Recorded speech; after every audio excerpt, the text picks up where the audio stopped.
afternoon, everybody. Hello.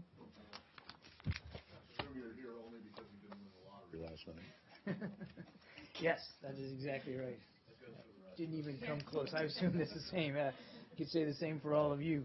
I do have quite a bit to start with, so I just ask your forbearance that there's quite a bit I want to get to at the top, and then obviously we'll get right at it. I think you've seen, or I hope you've seen, the statement that I put out about the terrorist attack in Jakarta. I just would like to reiterate here that the United States strongly condemns today's terrorist attack in Jakarta. And again, we extend our condolences to all those who are affected by it. We stand firmly with the Indonesian people against terrorism and extremist ideologies that fuel and give rise to this kind of violence. And as you may have seen, as Secretary Kerry said this morning in London, we join international condemnation of this attack. And as he also said, acts of terror are not going to intimidate nation states. We're going to stand together, all of us, united in our efforts to eliminate those who choose terror as a tactic. We're going to continue to obviously work with our Indonesian partners and others around the world to combat these shared threats. In addition to the attacks in Indonesia, I do want to note that we also strongly condemn yesterday's terrorist bombings in Diyarbakir in Turkey, and extend our condolences again to all those who were affected, killed, and wounded, as well as their family and friends. Turkey is a friend and a NATO ally, and we will continue to stand with the Turkish people as they continue to deal with very real terrorist threats on their soil. You probably saw that the Defense Department announced today the transfer of 10 Yemeni nationals from Guantanamo to Oman. This transfer marks an important milestone. For the first time since 2002, the detainee population now at the facility at Guantanamo Bay is under 100. In fact, with this transfer, it takes it down to 93. Reaching this milestone is in large part due to the sustained diplomatic engagement here at the State Department, led by our Special Envoy, Lee Wolosky, and his team. We're especially grateful to our friends and allies for their continued support of our efforts to close the detention facility. Since 2009, 24 different countries, most recently Ghana, and of course today Oman, have resettled 92 detainees who are not their nationals and who could not return to their home countries, and more than a dozen other countries who have received their nationals from Guantanamo. So we're going to continue to engage with friends and allies around the world as we work to close the detention facility. Their assistance is critical to achieving our shared goal of doing just that. I do want to note also that today, following President Obama's phone call with Russian President Putin yesterday, the Secretary did speak today over the phone with Russian Foreign Minister Lavrov. They mostly talked about Syria and Ukraine. The Secretary and the Foreign Minister agreed that UN-led negotiations between the Syrian parties must move forward as scheduled on January 25th in Geneva and without preconditions. They also agreed that steps must be taken to foster a productive discussion between all the Syrian parties in advance of the meeting. The Secretary again expressed his deep concern over attacks on civilians by Russian and regime military forces, and encouraged Russia to use its influence with the regime to permit the unfettered access of organizations delivering vital humanitarian aid to the Syrian people, particularly in besieged and hard-to-reach places. I would note today, as I think you probably have seen, we are aware of another convoy reaching Madaya and a couple of other towns as well. So that's encouraging, but we've got to see it continue, and they did talk about that today. On Ukraine, the Secretary and Foreign Minister Lavrov both underscored the importance of full implementation of the Minsk Agreement by all parties, and they agreed to continue this dialogue that they have had and to meet more specifically in Zurich on the 20th of this month. I do want to also talk, speaking about meetings, a U.S. delegation led by Assistant Secretary of State of Near Eastern Affairs Ann Patterson was in Geneva, Switzerland yesterday to discuss with the UN and with members of the Permanent Five of the UN Security Council how we can facilitate implementation of UNSCR 2254. This is the one that was signed right before the holidays, as you know, which codified the Vienna process at the UN. In both meetings, the U.S. delegation focused particularly on the need to gain sustained, unimpeded access for the delivery of humanitarian relief supplies, All areas under siege should have access to relief, as we talked about. And also, as we talked about, we believe, and it was stressed in this meeting, that the ISSG members, all of them, have an obligation to continue to press all parties to grant that access immediately. The U.S. delegation also pressed on the need for constructive talks to begin on the 25th of January between the Syrian parties on a genuine political transition in accordance with the Geneva Communique. I'm almost done. I know you probably have seen our media note, but I do want to reiterate it here from the podium that Deputy Secretary of State Antony Blinken will travel later this week to Japan, to Burma, to South Korea, and to China to consult with U.S. allies in the region and our partners to see firsthand progress in Burma's post-election democratic transition. He'll conduct the interim strategic security dialogue with the Chinese government and discuss a range of other regional and global issues. This is the Deputy Secretary's third visit to Northeast Asia in the last 11 months and his second trip to Burma. Again, we've put more detail out in our media notes, so I'll spare you those details right now. Matt, over to you. Oh, I thought you had more. Well, I just had one more. Let's start with Iran. And before going into the implementation day guessing game, I want to talk about the sailors incident again and to ask you whether or not the U.S. government writ large, coming from the Pentagon, has made a determination about whether these sailors were mistreated in any way, and if it has made that determination, what you're going to do about it. I don't know that such a determination has been made. I know that the Navy in particular is doing an inquiry on this, as they should, and we need to let that process go forward. I'm not aware that any final determinations about causation or about the ultimate manner of interaction with the IRGC or the Iranian Navy has been made. All right. Do you know if there's been any further contact between Secretary Kerry and Foreign Minister Zarif?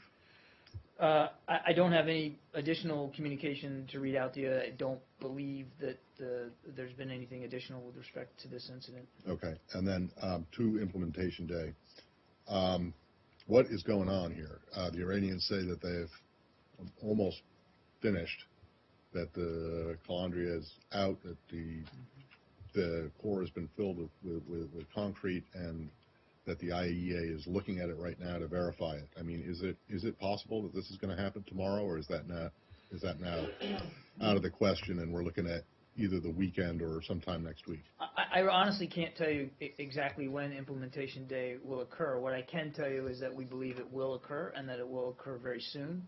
And as soon as we have a better sense of what that is, when it is, we'll certainly tell you. But I don't have additional detail today.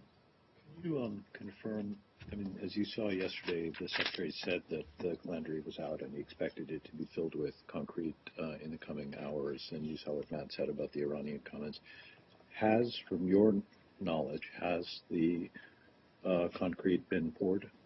I know that they have taken those steps with respect to shutting it down, and that includes the pouring of concrete. So yes, we believe that concrete has been poured and applied. I don't know what the status of that process is, and what I can tell you definitively, as you and I speak here today, that we're not at implementation right now, but that everybody is working towards it. And again, to Matt's question, I believe that we will get there, and that we'll get there very soon. And when you say we're not at implementation day yet, is that because the Iranians have, to your knowledge, yet to take every step that they need to take that then needs to be verified, or have they done all their steps? Well, that's for the IAEA to determine. What kicks off implementation is their certification that Iran has met all its steps as required. And as you and I speak here right now, I can't say that they have, and neither is the IAEA saying that. I think we are very close.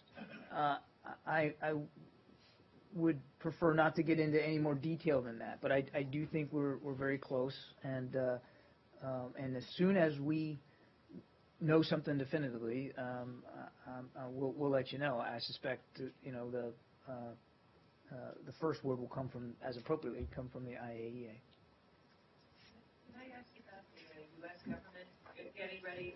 You're talking about what the Iran has to do to get to implementation day, but the U.S. has some things to do too, and that is offer guidance to U.S. companies and businesses and about which sanctions are being lifted and which ones are not, and how the U.S. government is preparing to move ahead with this. Is that done? We are moving ahead to meet all our commitments as well, and without getting into great specific detail, what I can tell you is that we will be ready as well on implementation day to fully implement our side and all our commitments.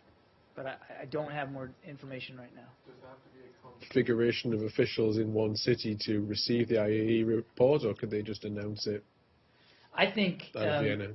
That's a little bit cart before the horse right now. There's still some work that has to be done. I don't have additional detail right now with respect to the physical look of it and how it's going to be when we get there, what it's going to look like. The key piece of it, in fact, the most critical piece of it is the IAEA certifying that Iran has met all its requirements. If they receive the report in Vienna, can they just announce it? There are a number of documents that have to be signed and approved by all parties, and as far as I know, that is not that process has not been completed.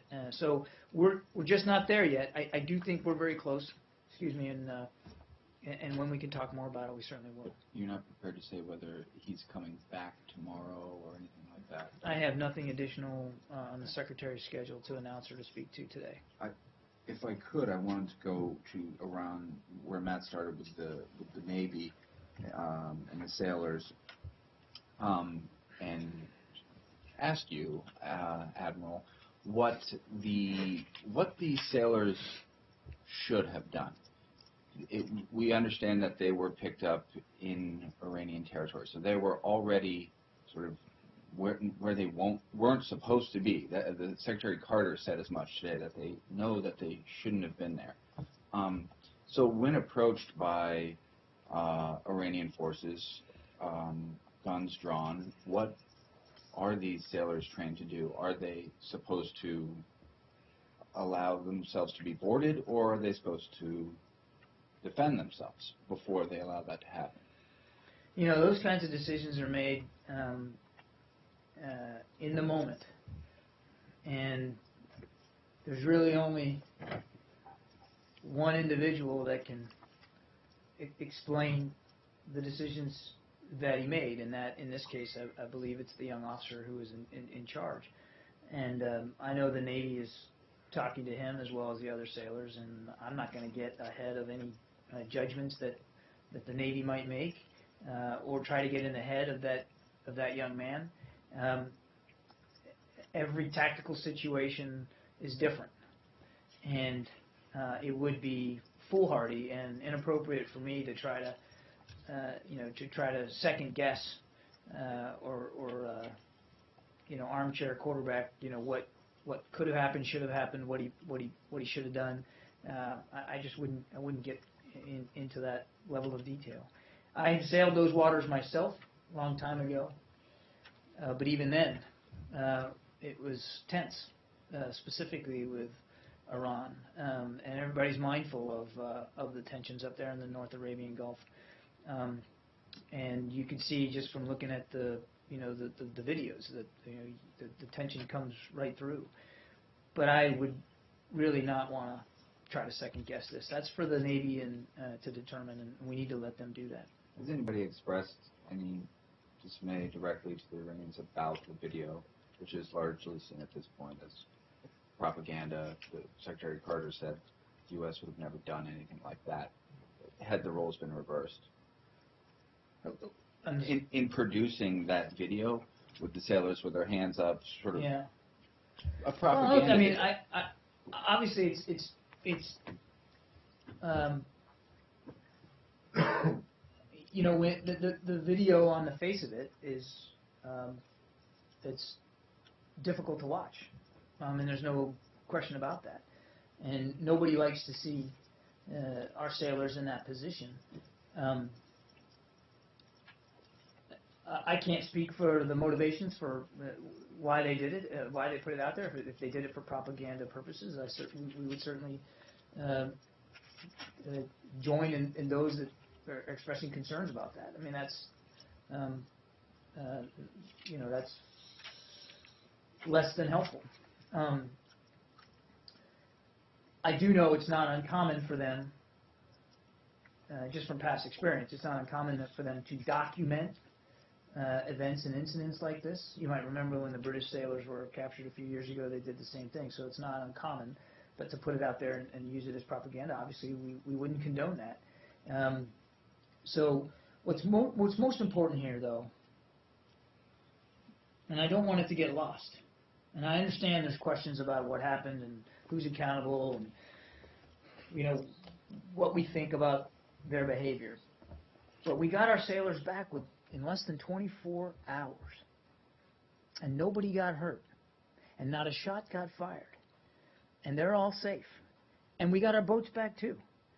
And I don't want that to get lost in the discussion over this incident. The Navy's going to do an inquiry. They'll figure out, as they always do, what happened, and if something didn't happen that should have, if somebody made a mistake, I can guarantee you the Navy will do what they need to do to hold people accountable, if it comes to that, and I'm not prejudging. But let's not lose the bigger picture here, because the last time something like this happened, it took months to get those sailors freed from the British sailors. Whether you agree with the Iran deal or not, and I know there's people that don't, whether you agree with Iran sitting at the table at the ISSG as we work through a political process in Syria or not, there's no denying that the dialogue that's been opened up with Iran and the relationship that Secretary Kerry has been able to forge with Foreign Minister Zarif as a result of those issues helped open up a channel, direct channel, to get United States Navy sailors home in less, or not home, but back to their unit in less than 24 hours. And I really, really think it's important for us to remember that. I don't think anyone's lost sight of that, or anyone is saying that that's fundamentally wrong. The question is that, as you noted, this has happened before, and this is a pattern that the Iranians have shown. They've stormed embassies, including very recently, just on New Year's Eve. Sure. They took these British sailors. They fired these ballistic missiles. They fired missiles near U.S. ships in the Gulf, in the Strait of Hormuz, Right. and then this latest incident.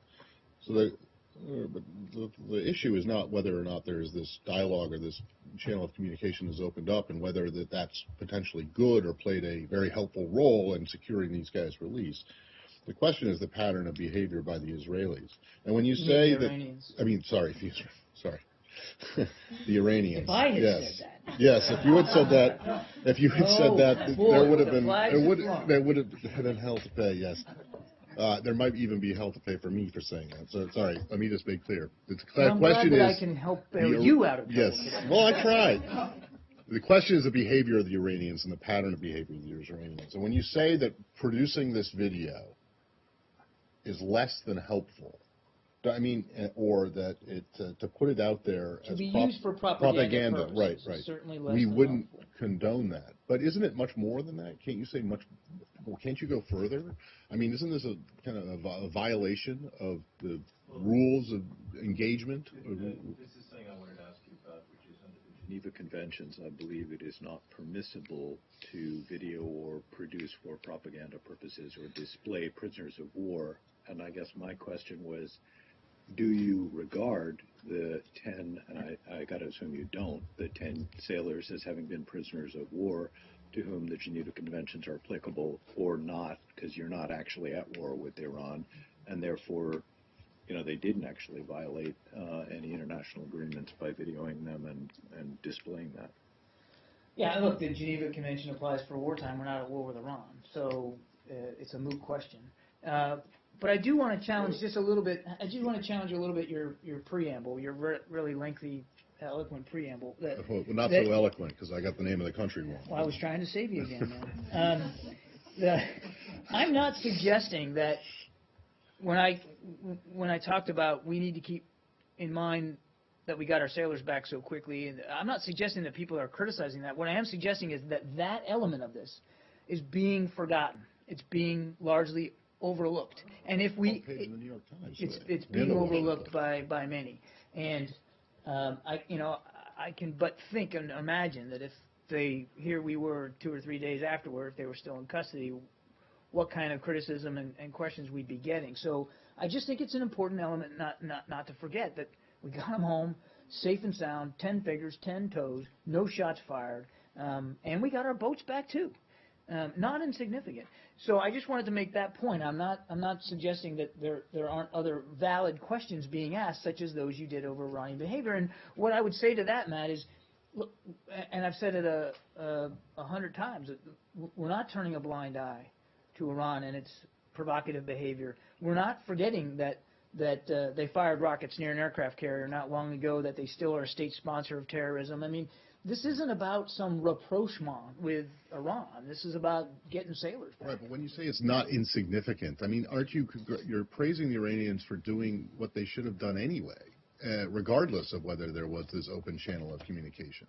I mean, a responsible state with a responsible Navy and military force, such as, say, the United States. If this had been, would Foreign Minister Zarif, in the opposite situation, do you see a situation where Foreign Minister Zarif would have had to urgently get on the phone with Secretary Kerry and say, "Oh my God, help! Please release our sailors." I mean, I'm just not sure that would ever happen. So you're saying that this channel of communication has led to a point where you can call the Iranians to ask them, appeal to them to do what they should do, even without that channel of communication. No? Well, this is a fair, but this is a regime that has had a history of not doing many things that it should do, right? Exactly, I mean, which is what a lot of people we're not point out denying when that. they. No, and this isn't about praise. The Secretary did not praise Iran. He thanked Iranian authorities for their ability to work a diplomatic release here. There's a difference between expressing gratitude for the cooperation to get our guys back and lauding and praising. There was no lauding or praising. Again, nobody, certainly not the Secretary, is unmindful of the continued tensions that exist between the United States and Iran. You could argue that you guys are now in a position of maximal leverage vis-a-vis Iran. You are, in your own words, very close to implementation day when, if the IAEA certifies it, you then remove a huge raft of sanctions on the Iranians. Do you think that you're going to have the same kind of cooperation from the Iranians if this happens after implementation day? I couldn't possibly answer that. It's a hypothetical. Yep. With Do the you think Iran deal was implementation day had anything to do with their eagerness to give your sailors back when they haven't done it in the past because they're desperate to get access to billions of dollars in frozen I think assets? I can't speak for the Iranian government and what ultimately was behind their motivation to acquiesce to our very urgent request. They did, and that's all that matters. They can speak to that, but I think it's beyond dispute that as a result of working through the Iran deal and now on Syria, that we have a dialogue, and we're able to have a dialogue on issues sometimes of mutual concern, and there has been a sort of a building of momentum of this ability to have a dialogue. But where it goes after implementation, I think that's on the Iranians, and it's up to them to determine how much they want to make use of this historic moment to become more responsible and productive members not only of the region but of the global community. That's on them. Were it to have that effect, not that was the intention of the Iran deal, the intention was to cut off their pathways, right? But would it have that effect? I think that would be a positive outcome, and the Secretary's spoken to that. My question is, you keep praising the importance of the channel, and I understand that it is useful to have foreign minister to foreign minister contacts with a country with which you have been estranged for so many decades. But why do you ascribe causality to the fact that you have this channel as opposed to, for example, the fact that you are about to hand them huge economic benefits in exchange for their nuclear actions? I'm not quite sure I understand the question. But we're not handing them. The question is, why do you think, you keep talking about how important the channel is, but my question is, well, gee, isn't it perfectly conceivable that what was really important here is the fact that they're about to get a whole bunch of economic benefits for actions you wanted them to take, and that maybe that's why they did That could have been behind their motivation. I don't know. I don't know. Only they can speak to that. But I also think on a technical issue, if you don't mind, nobody's handing them some sort of windfall of cash. This is their money that comes in sanctions relief, if and only if they meet all their requirements under the JCPOA, and that was, and again, the sanctions were in place to get them to do exactly that. So, it's a technical point. It's not your question, but I do think it's important to state it because that narrative keeps coming back now as we get closer to implementation day. As for their motivation, again, I think they should speak to that. Here at the State Department, we're just glad that diplomacy worked in this case and that we were able to get our sailors back safe and sound. John, speaking of diplomacy, the fact that the Secretary of State had to get involved in something that was technically a military-to-military issue, in the debrief that these sailors are undergoing, would there be any reason for anyone from the embassy in Kuwait, if that's where they are being debriefed, or anyone from the political military bureau to be involved in the debrief to find out exactly who was holding them and what kind of contact they had, or is this something that the military can handle by itself? I don't know who's involved in debriefing the sailors. Obviously, the Navy is clearly running this as they should. Who else is in the room? I couldn't begin to tell you. It's not a State Department function. Wouldn't it be important, though, given that the people that were holding them belong to a state with which the U.S. does not have diplomatic relations? I don't know. I don't know what the debriefing that's a question for the Navy and the Defense Department. I don't know who's in the room. The State Department is not in charge of that process. I can't say definitively that who's in or who's not in the room. What's more important is that the Navy gets the information they need to do the inquiry and to figure out what happened and how to keep it from happening again. That's the most important thing. You talked about mill to mill. There is no mill to mill relationship with Iran. There are no, as you rightly pointed out, there's no diplomatic relations with Iran. The only channel that exists right now is between Secretary Kerry and Foreign Minister Zarif. So, in terms of direct bilateral contacts and communications are primarily through the two foreign ministers. There's no official diplomatic relations, and there is no mill-to-mill relationship with them. So, to your other question, was it somehow askew that the State Department had to get involved in here? I mean, not at all. Not at all. In fact, it was the most effective channel to use, and it worked. And then also very closely in a very not closely together, but in a very close geographical proximity to each other. The Americans and the Iranians in that region. For a very long time. For a very long time. Is there should there be a mill-to-mill contact and relations where they can actually talk to each other directly to diffuse these kind of situations? You'd have to talk to the Defense Department about the military relationships. Typically, they mirror diplomatic relationships. It's not typically common for us to not have diplomatic relations, and yet for the military to be able to have their own relations. That's just not the way it's done. But specifically, with respect to the military relationship, you'd have to talk to the Defense Department. What I can tell you, I mean, it's not a relationship, but obviously we communicate with Iranian naval forces almost every day in the Gulf. We did when I was a young ensign out there in 1988, and I'm sure they're doing it still today, just over radio, just to deconflict and to make sure that intentions are known. Most of those interactions are professional, and some are unprofessional, such as what we saw with the rocket attacks them firing rockets off of small boats near an aircraft carrier, and we called it like we saw it. We stated our concerns about it, but it's not that's not a relationship thing. That's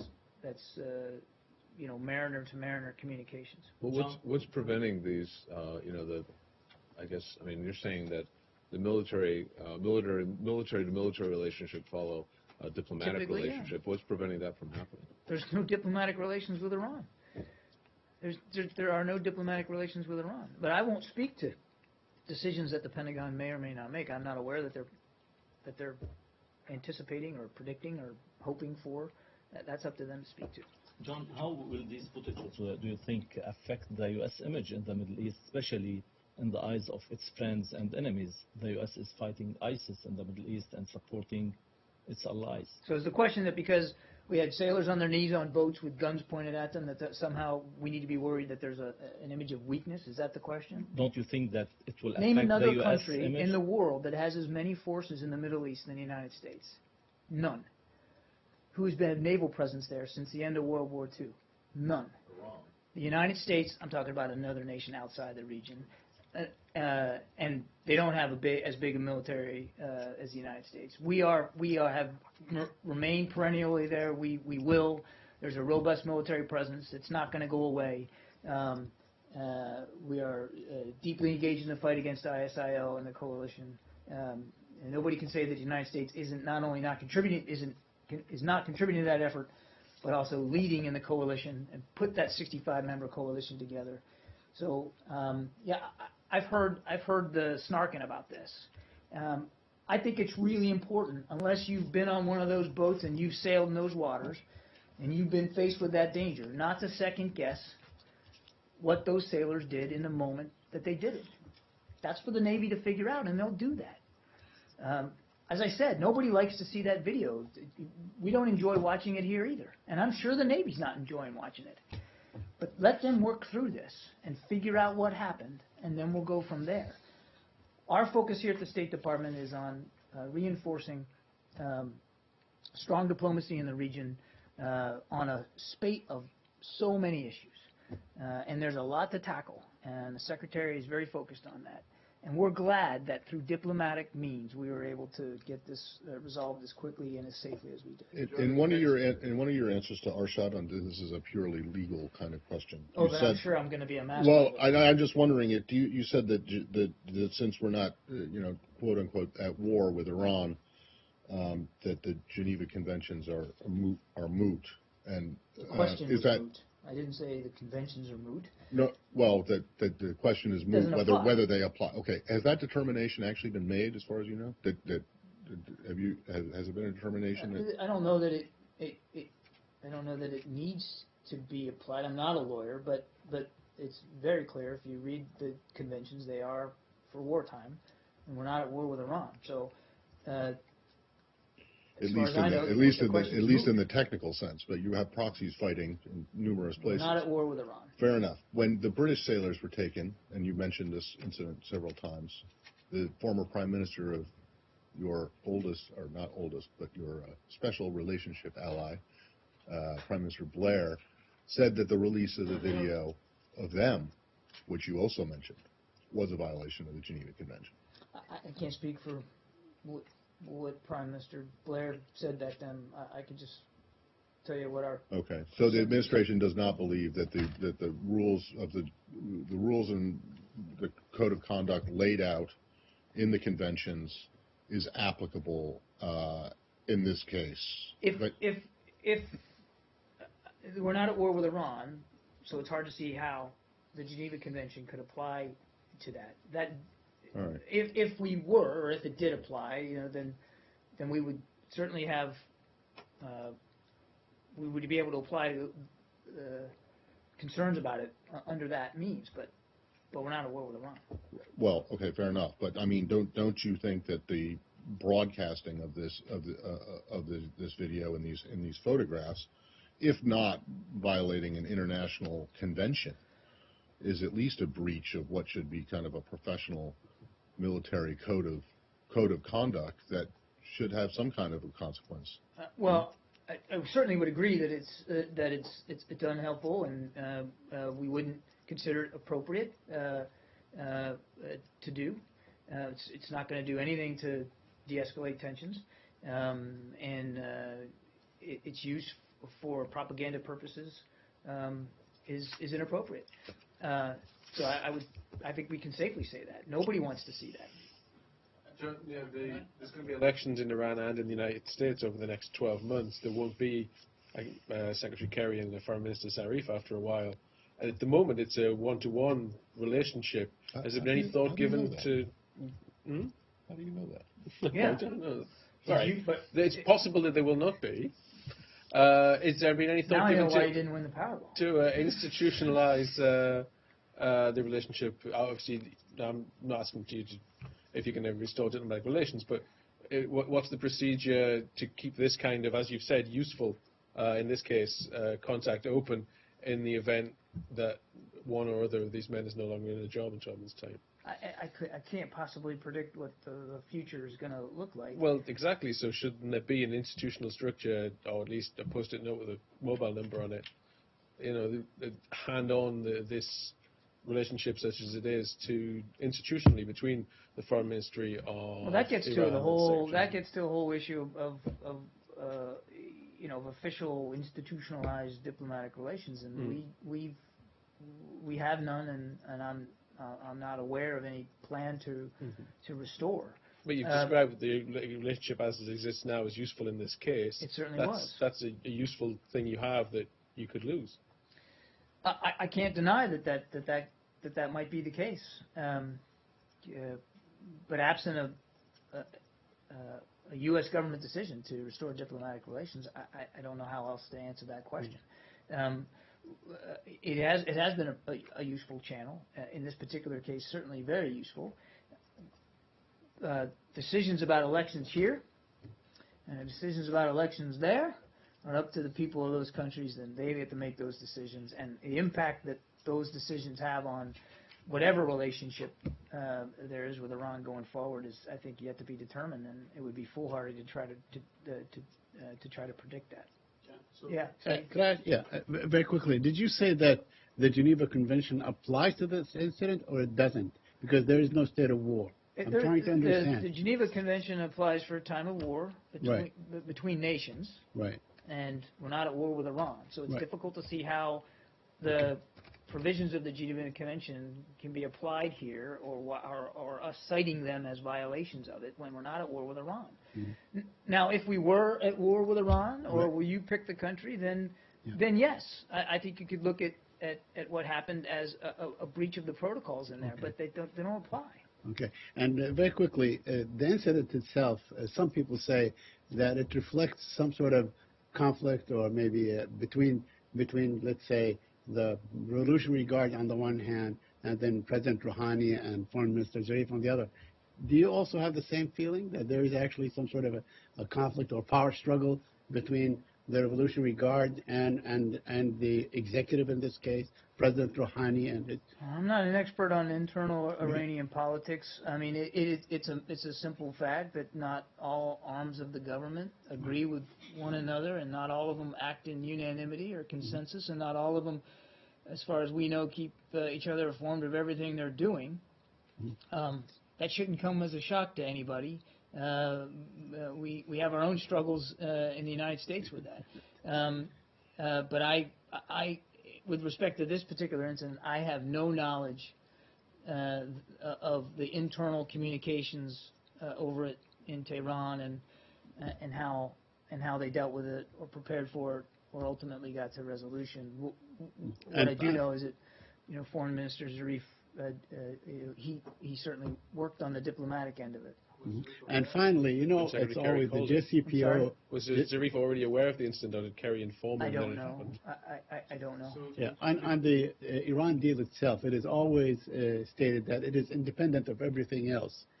Yet it was cited by the Secretary of State himself that because of the JCPO, the agreement, there were lines of communication that basically helped to bring this incident to an end. So it is related to other issues, isn't it? No, there's no question about it that it provided a channel now that we could take advantage of. But that was never the intent. I mean, there's ancillary benefits. I'm not arguing that. And as we've said before, if the Iran deal itself were to lead to a change in behavior and conduct by Iran to make them more productive, more responsible in the region, then that's a good thing. And we wouldn't walk away from that if that's the outcome. I don't think we're there yet. We certainly haven't seen a change in their behavior in the region at all. But if it happens, and it happens because of the channel opened up or the cooperation that is represented in the Iran deal, that's a benefit, not just to the Iranian people, but to the region. As for there's no question that the deal allowed for a channel of discussion and dialogue to exist between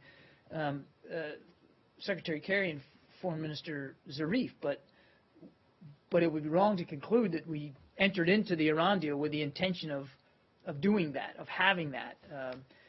The whole purpose of entering into the deal was to do one thing and one thing only, and that is to cut off the pathways to a nuclear weapons program in Iran. And when we get to implementation day, which we will have achieved that goal. Let me just raise one more point. If you have this issue with the Geneva Convention, if the Geneva Convention doesn't apply because we're not at war with Iran, then are there any international conventions that do apply in this situation? I'm not an international law expert. I don't know. I would refer you to the Navy and the Defense Department for how, for what applies here. We don't have, like a naval treaty or an incidents at sea agreement like we had with the Soviet Navy many years ago that would sort of govern behavior in these incidents. We don't have that with Iran, so I'm not aware of any other legal framework. Going back to David's question about some sort of institution, the whole notion of a possible rapprochement with Tehran, Syria is a state sponsor of terror. And even though the U.S. and Syria don't have ambassadors in either country at the moment, they still have a technically open diplomatic relationship. How does the U.S. talk to Syria about issues, even though you don't have ambassadors in the same place? And why couldn't whatever is being done to communicate with Damascus, why couldn't that be replicated with Iran, excuse me? I don't know what the framework is. It's not uncommon for us to have protecting powers that can represent our interests. Mm-hmm. I just don't know what the framework is with respect to Iran. You got me on that one. All I know is that Secretary Kerry had a channel with Foreign Minister Zarif, and he used it, and it worked. I'm just not an expert on, on how that exists in every other nation with which we don't have diplomatic relations. As I understand it, it varies from country to country. Yeah. A quick follow-up on the phone call between Secretary Kerry and Lavrov. Do they agree to meet next week in Zurich, as reported by the Russian Foreign Ministry? I reported it myself just when I started the press conference. Were you not here for the beginning? I'm glad to clarify. It only feels like an hour. No. It feels quite different from an hour. Yes. As I said at the opening, I'll save you from having to go look at the transcript. They're going to meet on the 20th in Zurich. Iraq? Yes. Thank you. So Kurdish government delegation is in Washington, D.C., and they have reportedly met with officials here at this building. Can you tell us what officials did they meet? And is it true that they have sought financial assistance and debt from the United States? Hang on a second.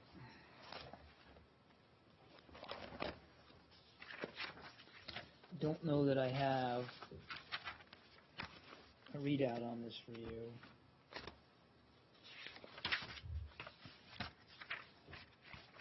You're going to have to let me take that question. I don't have any readouts. Okay. Though when you do that, whether or not even if a decision hasn't been made on helping them financially overcome their deficit, whether or not this is even being considered as an option, some kind of direct assistance to the Kurdish Authority. Yeah, let me take that question. I'm sorry, I should have been prepared for that. There's one more question. That there was an editorial today in the New York Times warning of the possible ramifications of this budget dispute between Baghdad and Erbil if they're allowed to drag on. I remember Brad McGurk was very active at some point in 2014 and 15, helping mediate the dispute, but we don't see that kind of mediation anymore from the United States, at least in public. Why is that? I'm not sure I understand the question. I mean, we don't. The problem is still there, and we don't see a U.S. government What problem is representative. there? The government issue? The dispute over budget and oil between KRG and Baghdad.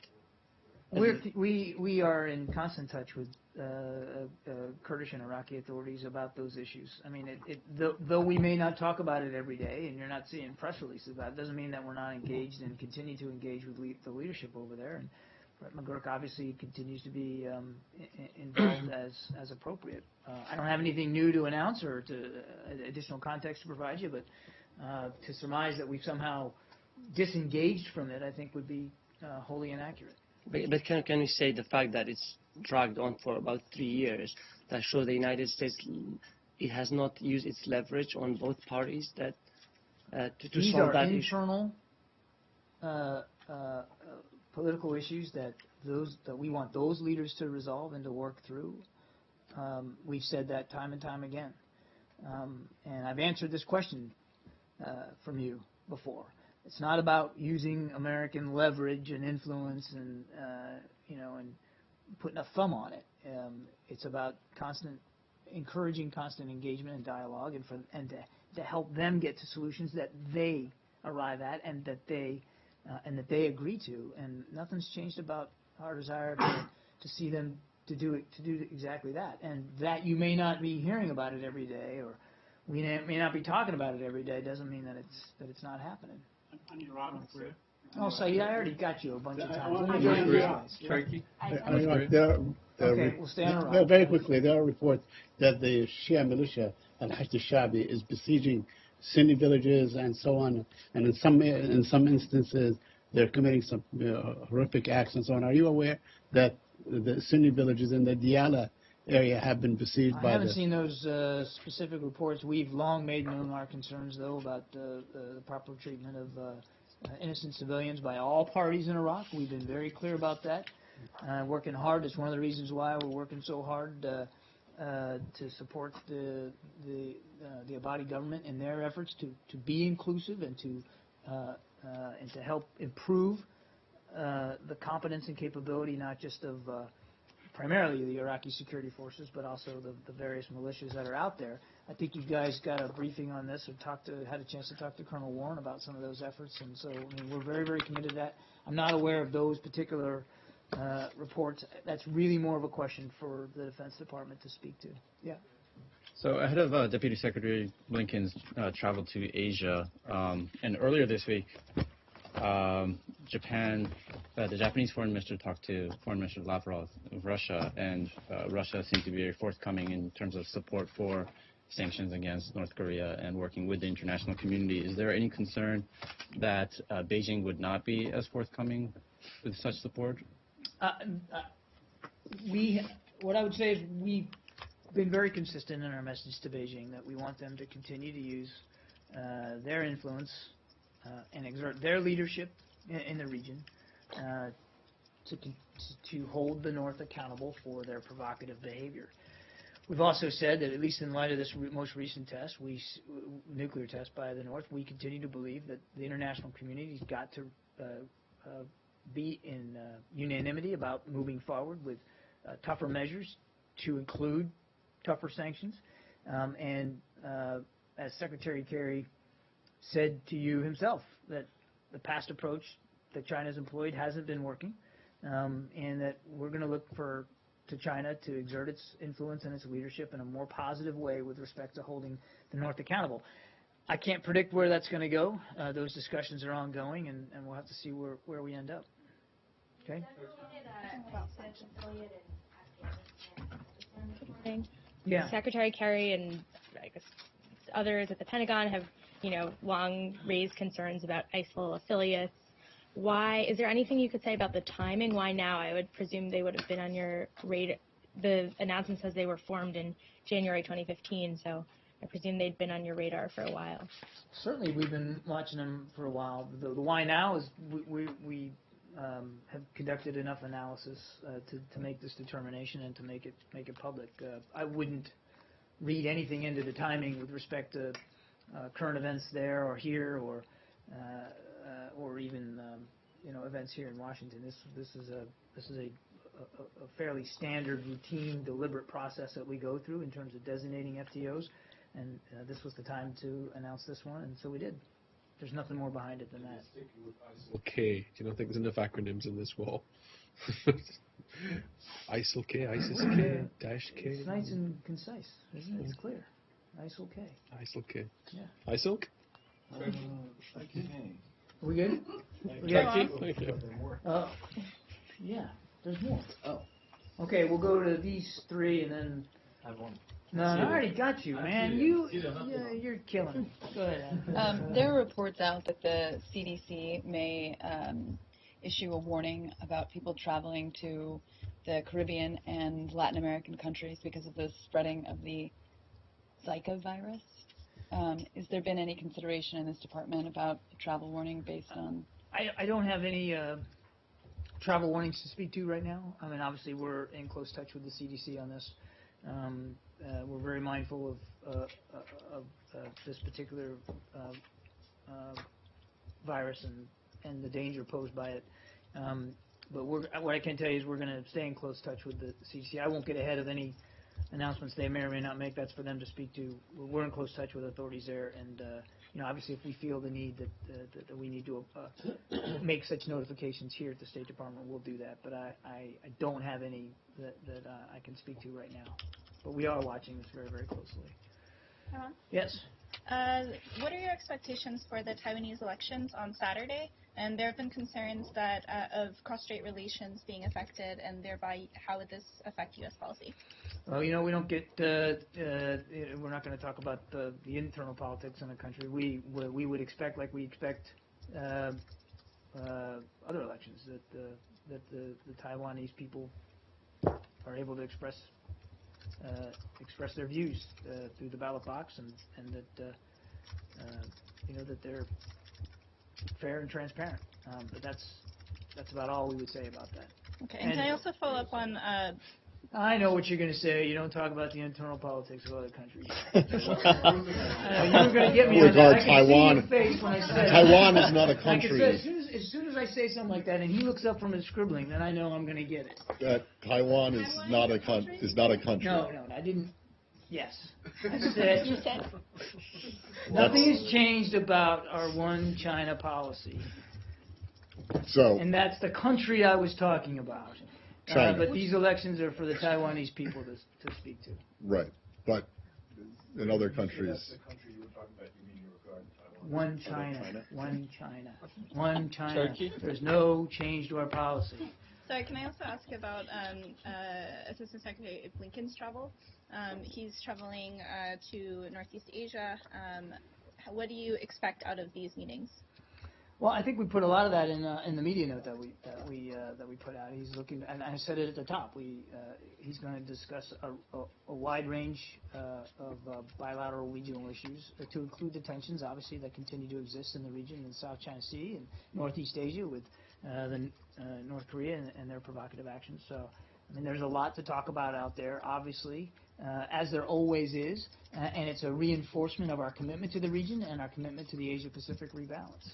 As I said, this is not unusual for him to travel out there, and I suspect you'll continue to see us engage very directly with leaders in the region. And Secretary Kerry didn't mention Asia in his 2016 foreign policy goals.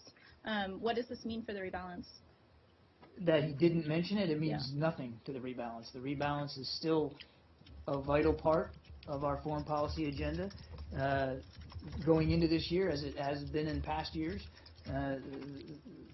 And I wouldn't read anything into what is or is not on, on a list that the Secretary puts out. Are you talking about the top 10 list that they put out after the? No, his remarks at the National Defense University. Yeah, look, I mean that he mentioned he did mention the Asia Pacific in that he did mention the Asia Pacific in that speech, and he did mention specifically the TPP. It was mentioned, and but regardless of how many words were applied to it, absolutely doesn't change one bit our full and total commitment to realizing the rebalance and to focusing on that region. And as I just said at the top, the Deputy Secretary himself is making yet another trip out to the region to reinforce that. And I suspect you'll see in the near future the Secretary himself travel to the region. And when we get to a point where we can talk with more specificity about that, we will. Yeah. Last one today. Okay, on this PKK bomb attack in Diyarbakir, you said U.S. stands with Turkey against the terror. I think there are some U.S. policies that might contradict with the statement. For example, 2 weeks ago, Syrian Kurdish group PID leader Salih Muslim told El-Quds newspaper that hundreds of PKK militants fighting in YPG ranks against ISIS. Currently, U.S. special advisors are assisting YPG-led Syrian opposition forces. So basically, U.S. special forces seem assisting these PKK fighters too. Are you aware that there are PKK fighters in YPG ranks? I don't have, the identification cards of everybody in the YPD. We are Kurdish fighters that are proving effective against ISIL. We're going to continue to support them as best we can. But his leader says that PKK... That's not new. And the PKK is a designated foreign terrorist organization. We've made clear our concerns about this group. That's not new. So there's nothing new here. But his leader confesses for the first time that there are PKK fighters in YPG ranks. Who's confessing? I haven't seen that. Salih Muslim, the PID leader. I haven't seen that. PKK is a foreign terrorist organization. Nothing's changed about our position on that. And yes, there are Kurdish fighters who are proving effective against ISIL, and nothing's changed about our commitment to helping them continue to press the fight against a group which I think all of us can agree is generally a bad thing for the region, certainly for the people of Iraq and for Syria. Thanks, everybody. Thank you. Have a great day. Nothing has changed about our one China policy.